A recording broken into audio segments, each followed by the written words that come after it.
Hello every one, ഏവർക്കും വിൻസ്പയറിന്റെ SCRT ക്ലാസ്സിലേക്ക് സ്വാഗതം.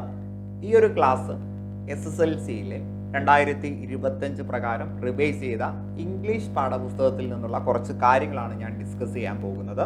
അപ്പോൾ കോമ്പറ്റേറ്റീവ് എക്സാമിന് തയ്യാറെടുക്കുന്ന കുട്ടികൾക്കും അതുപോലെ തന്നെ SSLC പരീക്ഷയ്ക്ക് വേണ്ടി തയ്യാറെടുക്കുന്ന കുട്ടികൾക്കും ഒരേപോലെ യൂസ്ഫുൾ ആയിട്ടുള്ള ക്ലാസ് ആണ്. അപ്പോൾ രണ്ട് കൂട്ടരും കൃത്യമായിട്ടും ക്ലാസ് ശ്രദ്ധിച്ചിരിക്കുക. സോ ഇവിടെ ആദ്യത്തെ യൂണിറ്റിൽ 10ാം ക്ലാസ്സിലെ 2025 പ്രകാരം പരിഷ്കരിച്ച പുതിയ പുസ്തകത്തിലെ ആദ്യത്തെ യൂണിറ്റിൽ കുറച്ച് ഫ്രേസൽ വേർബ്സും ഇഡിയംസും നമ്മളെ പരിചയപ്പെടുത്തുന്നുണ്ട്. സോ ഒന്നാമത്തെ യൂണിറ്റിൽ രണ്ടാമത്തെ ചാപ്റ്ററിൽ ഒരു സെന്റൻസ് തന്നിട്ടുണ്ടായിരുന്നു. I had long been racking my brains for some way of showing him my gratitude. ആ സ്റ്റോറിയിൽ ഒരാളെ രക്ഷപ്പെടുത്തുന്നതിന് വേണ്ടി ഒരു സോൾജർ കുറെ ശ്രമങ്ങൾ നടത്തുന്നുണ്ട്. അപ്പൊ എങ്ങനെ അയാളോട് നന്ദി പറയണം എന്ന് ഞാൻ റാക്കിംഗ് മൈ ബ്രെയിൻസ് എന്നൊരു ഇഡിയം കൊടുത്തിട്ടുണ്ട്. ഇഡിയം എന്ന് പറഞ്ഞാൽ എന്താണെന്ന് അറിയാലോ, ശൈലികളാണ്. അവയ്ക്ക് ലിറ്ററൽ മീനിങ്, വാക്കുകളുടെ കൃത്യമായിട്ടുള്ള അർത്ഥമല്ല ഉണ്ടാവുക, മറ്റൊരു തരത്തിലുള്ള മീനിങ് ആയിരിക്കും. സോ റാക്കിംഗ് മൈ ബ്രെയിൻ എന്നതുകൊണ്ടുള്ള ഉദ്ദേശം തല പുകഞ്ഞ് ആലോചിക്കുക. എന്താണ് തല പുകഞ്ഞ് ആലോചിക്കുക? ഒരു കാര്യത്തെക്കുറിച്ച് ഒരുപാട് ചിന്തിക്കുക, അല്ലെങ്കിൽ ഒരു കാര്യം ഓർക്കുന്നതിന് വേണ്ടി ഒരുപാട് എഫേർട്ട് ഇടുക എന്നുള്ളതാണ് റാക്കിംഗ് മൈ ബ്രെയിൻസ് എന്നതുകൊണ്ടുള്ള മീനിങ്. ഇവിടെ കണ്ടോ, ഒരു കുട്ടി പറയാണ് I racked my brain trying to remember his name. അവന്റെ പേര് കിട്ടുന്നതിന് വേണ്ടി, ഓർക്കുന്നതിന് വേണ്ടി ഞാൻ തല പുകഞ്ഞ് ആലോചിച്ചു. സോ മീനിങ് ഇവിടെ തന്നെ കൊടുത്തിട്ടുണ്ട്. റാക്ക് വൺസ് ബ്രെയിൻസ് എന്നതിനർത്ഥം to make a great effort to think of. ഒരു കാര്യത്തെക്കുറിച്ച് ആലോചിക്കാൻ ഒരുപാട് ശ്രമം നടത്തുക, അല്ലെങ്കിൽ റിമെമ്പർ സംതിങ്, ഒരു കാര്യം ഓർത്തെടുക്കുന്നതിന് വേണ്ടി നല്ല എഫേർട്ട് ഇടുക എന്നുള്ളതാണ്. സെറ്റ് അല്ലേ? ഇനി ഒരു രസകരമായിട്ടുള്ള ഒരു പിക്ചർ ഇവിടെ കൊടുത്തിട്ടുണ്ട്. ഇത് കാണുമ്പോൾ നിങ്ങൾക്ക് ഏതെങ്കിലും ഇഡിയം ഓർമ്മ വരുന്നുണ്ടോ എന്നുള്ളതാണ്. ഇപ്പൊ 2024 പരിഷ്കരിച്ചിട്ടുള്ള 9ാം ക്ലാസ്സിലെ പാഠപുസ്തകത്തിന് മുന്നേ, അഥവാ പഴയ 2024 മുന്നേ ഉള്ള 9ാം ക്ലാസ്സിൽ ഒരു ഇഡിയം നമ്മളെ പഠിപ്പിക്കുന്നുണ്ട്. ഇറ്റ് റെയിൻസ് കാറ്റ് ആൻഡ് ഡോഗ്, അല്ലെ? റെയിൻസ് കാറ്റ് ആൻഡ് ഡോഗ്. എന്താണ് റെയിൻസ് കാറ്റ് ആൻഡ് ഡോഗ് എന്ന് പറഞ്ഞാൽ? ശക്തമായിട്ട് മഴ പെയ്യുക എന്നുള്ളതാണ്. അപ്പൊ ഇവിടെ ഒരാൾ കുട പിടിച്ചു പോകുന്നു.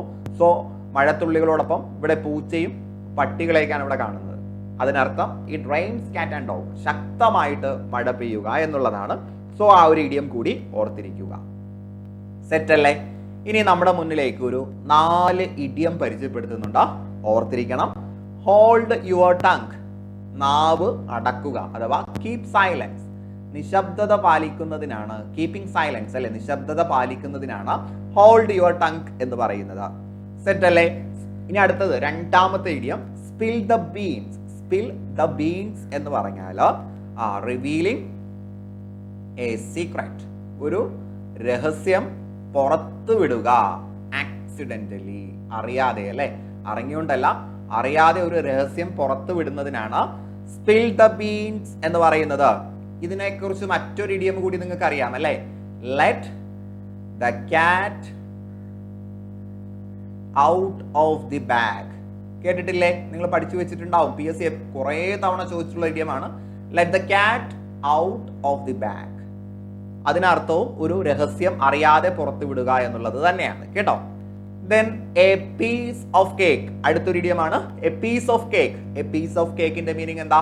എ പീസ് ഓഫ് കേക്ക് എന്ന് പറഞ്ഞാൽ ഒരു കാര്യം എളുപ്പത്തിൽ അച്ചീവ് ചെയ്യുക എന്നാണ്, കേട്ടോ. ഈസിലി അച്ചീവ് സംതിങ്, ഒരു കാര്യം വളരെ എളുപ്പത്തിൽ അച്ചീവ് ചെയ്യുന്നതിനാണ് എ പീസ് ഓഫ് കേക്ക്. ഈ ഒരു PSC പരീക്ഷ അല്ലെങ്കിൽ SSLC നിങ്ങളെ സംബന്ധിച്ചിടത്തോളം എ പീസ് ഓഫ് കേക്ക് ആകട്ടെ, അഥവാ എളുപ്പത്തിൽ നേടിയെടുക്കാൻ കഴിയുന്ന ഒന്നാകട്ടെ. ദെൻ അടുത്തൊന്ന് the icing on the cake. The icing on the cake, കേക്കിന് മുകളിലുള്ള ഐസിങ് കണ്ടിട്ടില്ലേ? കാണാൻ നല്ല രസമാണ്, പക്ഷെ വലിയ ടേസ്റ്റ് ഉണ്ടാവില്ല. അപ്പൊ ഐസിങ് ഓൺ ദ കേക്ക് എന്ന് പറഞ്ഞാൽ അട്രാക്റ്റീവ്, വളരെ ആകർഷകമായിട്ടുള്ള ഒരു സാധനമാണ്. പക്ഷേ ബട്ട് ഇൻഎസെൻഷ്യൽ, വളരെ ആകർഷകമാണ് പക്ഷെ ആവശ്യമില്ല. അപ്പൊ ആകർഷകമാണ് എന്നാൽ ആവശ്യമില്ലാത്ത കൂട്ടിച്ചേർക്കലുകൾക്കാണ് നമ്മൾ എന്ത് പറയുന്നത്? The icing on the cake. So ഞാൻ ഒന്നുകൂടെ റിപ്പീറ്റ് ചെയ്യാം. ഹോൾഡ് യുവർ ടങ് എന്ന് പറഞ്ഞാൽ കീപ്പിംഗ് സൈലൻസ്, നിശബ്ദത പാലിക്കുക. സ്പിൽ ദ ബീൻസ് എന്ന് പറഞ്ഞാൽ റിവീലിംഗ് എ സീക്രട്ട് ആക്സിഡന്റലി, ഒരു രഹസ്യം അറിയാതെ പുറത്തു വിടുക. അതിന് മറ്റൊരു ഇഡിയം കൂടി ഉപയോഗിക്കാറുണ്ട്, let the cat out of the bag. A piece of cake എന്ന് പറഞ്ഞാൽ ഈസിലി അച്ചീവ്സിങ് സംതിങ്, ഒരു കാര്യം പെട്ടെന്ന് നേടിയെടുക്കുന്നതിനാണ് പീസ് ഓഫ് കേക്ക് എന്ന് പറയുന്നത്. The icing on the cake എന്ന് പറഞ്ഞാൽ അട്രാക്റ്റീവ് ബട്ട് ഇൻഎസെൻഷ്യൽ അഡീഷൻ, വളരെ കാണാൻ നല്ല രസമാണ്, ആകർഷണീയമാണ്, പക്ഷെ ആവശ്യമില്ലാത്ത കൂട്ടിച്ചേർക്കലിനാണ് ഐസിങ് ഓൺ ദ കേക്ക് എന്ന് പറയുന്നത്. സെറ്റ് അല്ലേ? ദെൻ ഇതേ യൂണിറ്റിൽ തന്നെ അടുത്തൊരു ആക്ടിവിറ്റി കൊടുക്കുന്നുണ്ട്. Pelayo set up a rabbit warren. അപ്പോൾ സെറ്റ് ആപ്പ് ഇവിടെ ഇറ്റാലിക്സിൽ കൊടുത്തിട്ടുള്ളത് ഫ്രൈസൽ വേർബ് ആണെന്ന് അവിടെ തന്നെ പറയുന്നുണ്ട്. അപ്പൊ എന്താണ് ഫ്രൈസൽ വേർബ്? ഫ്രൈസൽ വേർബ് എന്താണെന്ന് പഠിക്കുന്നതിന് മുന്നേ ഫ്രേസ് എന്താണ് എന്ന് മനസ്സിലാക്കണം കേട്ടോ. ഫ്രേസ് എന്ന് പറഞ്ഞാൽ ഗ്രൂപ്പ് ഓഫ് വേർഡ്സ്, വാക്കുകളുടെ കൂട്ടത്തിനെയാണ് എന്ത് പറയുക? ഫ്രേസ് എന്ന് പറയുന്നത്. അപ്പോൾ ഫ്രൈസൽ വേർബ് എന്ന് പറഞ്ഞാൽ എന്താ? ഫ്രൈസൽ വേർബ് എന്ന് പറഞ്ഞാൽ ഒരു വേർബും പിന്നീട് ഒന്നിലധികം നൗൺ കേട്ടോ, ഒന്നോ ഒന്നിലധികമോ നൗൺ കൂടി ചേർന്നുകൊണ്ടുള്ള വാക്കുകളുടെ കൂട്ടത്തെയാണ് ഫ്രൈസൽ വേർബ്. അപ്പോൾ ഫ്രൈസൽ വേർബിൽ ഒരു വേർബ് എന്തായാലും ഉണ്ടാകും, അതിനോടൊപ്പം ഒരു നൗൺ, അത് മിക്കവാറും ഒരു പ്രിപ്പോസിഷൻ അല്ലെങ്കിൽ ഒരു കൺജങ്ഷൻ ആയിരിക്കും ഉണ്ടാവുക.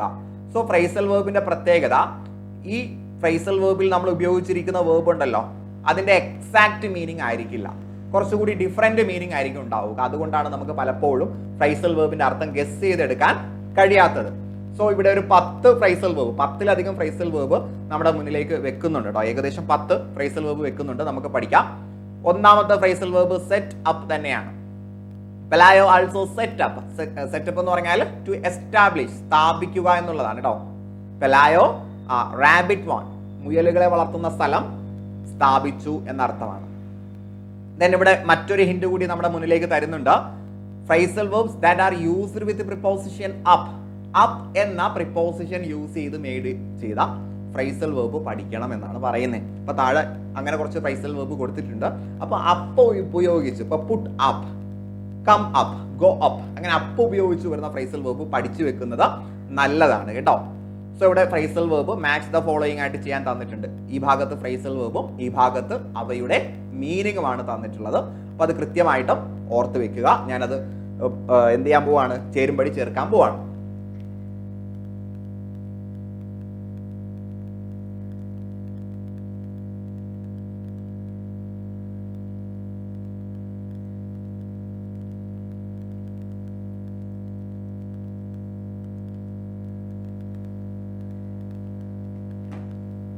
സോ നോക്കാം. ഒന്നാമത്തെ ഫ്രൈസൽ വേർബ് ബ്രിങ് അപ്പ്. ഒന്നാമത്തെ ഫ്രൈസൽ വേർബ് ബ്രിങ് അപ്പ് ആണ്. ബ്രിങ് അപ്പ് എന്ന് പറഞ്ഞാൽ എന്താ? ഒരാളെ വളർത്തുക, ഒരു കുട്ടിയെ വളർത്തുക. ഒരാളെ എന്ന് പറഞ്ഞാൽ ഒരു കുട്ടിയെ വളർത്തുക. To look after a child until it grows up. ഒരു കുട്ടി വളരുന്നത് വരെ ആ കുട്ടിയെ വളർത്തുന്നതിനാണ് ബ്രിങ് അപ്പ് എന്ന് പറയുന്നത്. ദെൻ അടുത്ത സ്പീക്ക് അപ്പ്. സ്പീക്ക് അപ്പ് എന്ന് പറഞ്ഞാൽ ടു സ്പീക്ക് മോർ ലൗഡ്ലി, ഉറക്കെ സംസാരിക്കുന്നതിന്, അല്ലെങ്കിൽ എക്സ്പ്രസ് വൺസ് ഒപ്പീനിയൻ ഫ്രാങ്ക്ലി, ഒരാളുടെ അഭിപ്രായം തുറന്നു പറയുന്നതിനാണ് സ്പീക്ക് അപ്പ് എന്ന് പറയുന്നത്. സെറ്റ് അല്ലേ? ദെൻ അടുത്തത് ഗീവ് അപ്പ്. PSC എപ്പോഴും ചോദിക്കുന്ന സാധനമാണ് ഗീവ് അപ്പ്. ഗീവ് അപ്പ് എന്ന് പറഞ്ഞാൽ to stop making an effort, ഒരു ശ്രമം അവസാനിപ്പിക്കുക, അതിനാണ് ഗീവ് അപ്പ് എന്ന് പറയുന്നത്. Then call up. കോൾ അപ്പിന് 2 മീനിങ് ആണ് ഇവിടെ പറയുന്നത്. ടു സമ്മൺ സംവൺ, ഒരാളെ ക്ഷണിച്ചു വരുത്തുന്നതിന് കോളപ്പ് എന്ന് പറയും. അതേപോലെ ഒരാളെ contact someone over the phone, phone മുഖേന, ഫോണിലൂടെ ഒരാളെ വിളിക്കുന്നതിനും കോളപ്പ് എന്നാ പറയുക. അപ്പൊ കോളപ്പ് ഒരാളെ ഫോൺ വിളിക്കുന്നതിനും പറയാറുണ്ട്, അതേപോലെ ഒരാളെ ക്ഷണിച്ചു വരുത്തുന്നതിനും കോളപ്പ് പറയാറുണ്ട്. ദെൻ അടുത്തത് ടേൺ അപ്പ് ആണ്. ടേൺ അപ്പ് എന്ന് പറഞ്ഞാൽ ടു അറൈവ്. PSC സ്ഥിരം ചോദിക്കുന്ന സാധനമാണ് turn up, to arrive. Then അടുത്തത് ലുക്ക് അപ്പ് ആണ്. ലുക്ക് അപ്പ് എന്ന് പറഞ്ഞാൽ ടു ഫൈൻഡ് ഓർ സെർച്ച്, ഒരു കാര്യം കണ്ടെത്തുന്നതിന് അല്ലെങ്കിൽ അന്വേഷിക്കുന്നതിനാണ് ലുക്ക് അപ്പ് എന്ന് പറയുന്നത്. സെറ്റ് അല്ലേ? അപ്പൊ എല്ലാം ഒന്നുകൂടി പഠിക്കുക. ബ്രിങ് അപ്പ് എന്ന് പറഞ്ഞാൽ ഒരാള് വളരുന്നത് വരെ, ഒരു കുട്ടി വളരുന്നത് വരെ അവനെ നോക്കുന്നതിനാണ് ബ്രിങ് അപ്പ് എന്ന് പറയുന്നത്. സ്പീക്ക് അപ്പ് എന്ന് പറഞ്ഞാൽ ഒരു കാര്യം ഉറക്കെ പറയുക, ടു സ്പീക്ക് മോർ ലൗഡ്ലി, അല്ലെങ്കിൽ എക്സ്പ്രസ് വൺസ് ഒപ്പീനിയൻ ഫ്രാങ്ക്ലി, ഒരാളുടെ അഭിപ്രായം വളരെ വ്യക്തമായിട്ട് പറയുന്നതിനാണ് സ്പീക്ക് അപ്പ് എന്ന് പറയുന്നത്. ദെൻ ഗീവ് അപ്പ് എന്ന് പറഞ്ഞാൽ to stop making an effort, ഒരു ശ്രമം അവസാനിപ്പിക്കുന്നതിനാണ് ഗീവ് അപ്പ് എന്ന് പറയുന്നത്. ദെൻ കോൾ അപ്പ് എന്ന് പറഞ്ഞാൽ ഫോൺ ഉപയോഗിച്ച് വിളിക്കുക, അല്ലെങ്കിൽ ടു സമൺ സംവൺ, ഒരാളെ ക്ഷണിച്ചു വരുത്തുക, വിളിച്ചു വരുത്തുക, അതാണ് കോൾ അപ്പ് എന്ന് പറയുന്നത്. ടേൺ അപ്പ് എന്ന് പറഞ്ഞാൽ ടു അറൈവ് ഓർ അപ്പിയർ, ഒരു സ്ഥലത്ത് എത്തിച്ചേരുക അല്ലെങ്കിൽ പ്രത്യക്ഷപ്പെടുക. ലുക്ക് അപ്പ് എന്ന് പറഞ്ഞാൽ to find or search. Set അല്ലേ? അപ്പൊ അത് കൃത്യമായിട്ടും പഠിക്കുക. ഇതിൽ ബ്രിങ് അപ്പ്, അതേപോലെ give up, then turn up, look up. PSC സ്ഥിരം ചോദിക്കുന്ന ഫ്രേസൽ വേർബ്സ് ആണ് ഞാൻ മാർക്ക് ചെയ്തിരിക്കുന്നത്. അതൊന്നുകൂടി ശ്രദ്ധിച്ച് പഠിക്കുക. സെറ്റ് അല്ലേ? ദെൻ ഇവിടെ ഫിൽ ഇൻ ദ ബ്ലാങ്ക്സ് ആയിട്ട് കുറച്ച് ഫ്രേസൽ വേർബ് കൊടുത്തിട്ടുണ്ട്. അപ്പോൾ നിങ്ങളൊരു കാര്യം മനസ്സിലാക്കേണ്ടത്, പലപ്പോഴും PSC ചോദ്യങ്ങൾ ചോദിക്കുന്ന സമയത്ത് SCERT പാഠപുസ്തകത്തിലെ ചോദ്യങ്ങൾ കോപ്പി പേസ്റ്റ് ചെയ്ത് ഗ്രാമറിലും വൊക്കാബുലറിയിലും ഒരേപോലെ ചോദിക്കാറുണ്ട്. പലപ്പോഴും നമ്മൾ ഇംഗ്ലീഷ് വരുന്ന സമയത്ത് SCERTക്ക് അത്ര പ്രാധാന്യം കൊടുക്കാറില്ല. അപ്പോൾ നിങ്ങളിത് പഠിച്ചു വെച്ചാൽ ഉറപ്പായിട്ട് നിങ്ങൾക്ക് പരീക്ഷകളിൽ ഉപയോഗപ്പെടും. സോ ഇവിടെ കുട്ടികൾക്ക് പഠിക്കാനുള്ള പാഠഭാഗത്തിലെ ഒരു പാരഗ്രാഫ് കൊടുത്തിട്ടുണ്ട്, അതിൽ കുറച്ച് ഡാഷ് കൊടുത്തിട്ടുണ്ട്. അപ്പോൾ അവിടെ യോജിച്ച ഫ്രേസൽ വേർബ് കൊണ്ട് ഫില്ല് ചെയ്യുക എന്നുള്ളതാണ് ടാസ്ക്. സോ നമുക്ക് നോക്കാം. ഇവിടെ 5 ഫ്രേസൽ വേർബ് കൊടുത്തിട്ടുണ്ട്, എന്നാൽ നമുക്ക് ബ്ലാങ്ക് 4 എണ്ണേ ഉള്ളൂ. അപ്പോൾ 4 ഫ്രേസൽ വേർബാണ് നമുക്ക് ആവശ്യം വരുന്നത്. ആദ്യം നമുക്ക് ഇതിന്റെ മീനിങ് നോക്കാം. ടേൺ അപ്പ് എന്ന് പറഞ്ഞാൽ എന്താ? നമ്മൾ പറഞ്ഞു എസ്റ്റാബ്ലിഷ്, സ്ഥാപിക്കുക എന്ന, സോറി എസ്റ്റാബ്ലിഷ് അല്ല, സെറ്റപ്പ് ആണ് എസ്റ്റാബ്ലിഷ് അല്ലെ. ടേൺ അപ്പ് എന്ന് പറഞ്ഞാൽ എന്താ? ടേൺ അപ്പ് എന്ന് പറഞ്ഞാൽ എത്തിച്ചേരുക. ടേൺ അപ്പ് എന്ന് പറഞ്ഞാൽ എത്തിച്ചേരുക. സോ ടേൺ അപ്പ് എന്ന് പറഞ്ഞാൽ ടു അറൈവ്, എത്തിച്ചേരുക. ഗീവ് അപ്പ് എന്ന് പറഞ്ഞാലോ ടു സ്റ്റോപ്പ് ആൻ എഫേർട്ട്, ഒരു ശ്രമം അവസാനിപ്പിക്കുക. ദെൻ ഗെറ്റ് അപ്പ് എന്ന് പറഞ്ഞാലോ ബെഡിൽ നിന്ന് എഴുന്നേൽക്കുക. മേക്കപ്പ് എന്ന് പറഞ്ഞാൽ മേക്ക് എ സ്റ്റോറി അല്ലെ, കഥയുണ്ടാക്കുക. ദെൻ സെറ്റപ്പ് ആണ് എസ്റ്റാബ്ലിഷ്. സോ നമുക്ക് നോക്കാം. ആദ്യത്തെ സെന്റൻസിൽ പറയുന്നത് എങ്ങനെയാണ്? A large number of curious onlookers, വളരെ ആകാംക്ഷയുള്ള കുറേ ആളുകൾ Pelayo's house to catch a glimpse of the mysterious old man with enormous wings. Pelayo എന്ന് പറയുന്ന വ്യക്തിയുടെ വീട്ടിന്റെ അടുത്ത് ചിറകുള്ള ഒരു മനുഷ്യൻ വന്നു. അപ്പൊ ആ മനുഷ്യനെ കാണാൻ വേണ്ടി ഒരുപാട് ആകാംക്ഷയുള്ള സന്ദർശകർ എന്ത് ചെയ്തു? എത്തിച്ചേർന്നു. അപ്പൊ എത്തിച്ചേർന്നു എന്നർത്ഥമുള്ള ഫ്രേസൽ വേർബ് കൊടുക്കണം ടേൺ അപ്പ്. എത്തിച്ചേരുക എന്നർത്ഥമുള്ള ഫ്രേസൽ വേർബ് ടേൺ അപ്പ് ആണ്. Then they dash stories. അപ്പൊ സ്റ്റോറി കണ്ടപ്പോൾ തന്നെ നമുക്ക് മനസ്സിലായി കഥയുണ്ടാക്കി അല്ലെ, മേക്കപ്പ്.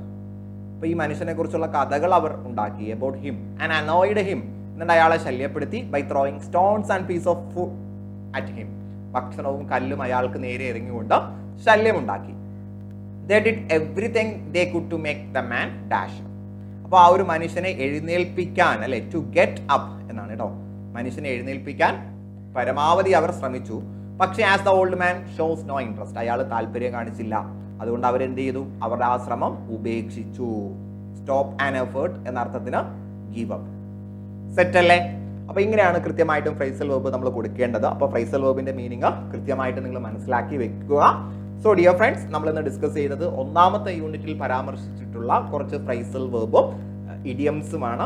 ഇനിയും നമുക്ക് കുറച്ച് വൊക്കാബുലറീസും ഗ്രാമറും പഠിക്കാനുണ്ട്. അപ്പോൾ നമ്മുടെ പുതിയ പാഠപുസ്തകത്തിൽ പറഞ്ഞിട്ടുള്ള വൊക്കാബുലറിയും ഗ്രാമറും വ്യത്യസ്ത ക്ലാസ്സുകളിലൂടെ നമ്മൾ ഡിസ്കസ് ചെയ്യുന്നതാണ്. സോ നിങ്ങൾക്ക് ഈ ഒരു ക്ലാസ് യൂസ്ഫുൾ ആണെങ്കിൽ തീർച്ചയായിട്ടും നിങ്ങൾ ലൈക്ക് ചെയ്യുക, നിങ്ങളുടെ അഭിപ്രായങ്ങൾ കമന്റ് ബോക്സിലൂടെ അറിയിക്കുക. ദെൻ സബ്സ്ക്രൈബ് ചെയ്യാത്തവരുണ്ടെങ്കിൽ സബ്സ്ക്രൈബ് ചെയ്യുക. നിങ്ങൾക്ക് എല്ലാവർക്കും നല്ല വിജയം ആശംസിച്ചുകൊണ്ട് ഞാൻ നിർത്തുകയാണ്. Wish you good luck and good bye.